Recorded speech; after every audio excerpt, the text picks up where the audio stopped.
گاؤں میں بارش نہیں ہو رہی تھی۔ کچھ مسلی پیر صاحب کے پاس گئے اور کہا پیر صاحب دعا کریں کہ بارش ہو۔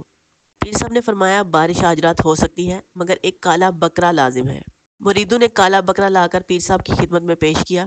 پیر صاحب نے فرمایا اب تم لوگ جاؤ، انشاءاللہ رات کو بارش ہو جائے گی۔ رات کو پیر صاحب نے بکرا سیخوں پر چڑھایا اور مریدوں کو حکم دیا کہ وہ ڈبے، گیلن اور بالٹیاں بھر کر مسلیوں کے گھروں کو پانی کر دیں اور خود کھا پی کر سو گئے۔ مرید ساری رات پیر صاحب کے حکم کے مطابق پانی بہاتے رہے اور مسلیوں کے گھر، چھت اور ارد گرد کے علاقے پانی کر دیے۔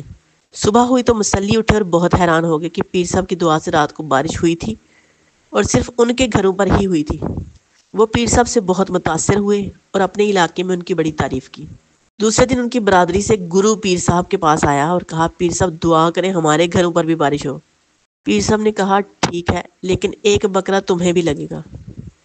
مسلیوں نے کہا ٹھیک ہے ہمیں منظور ہے۔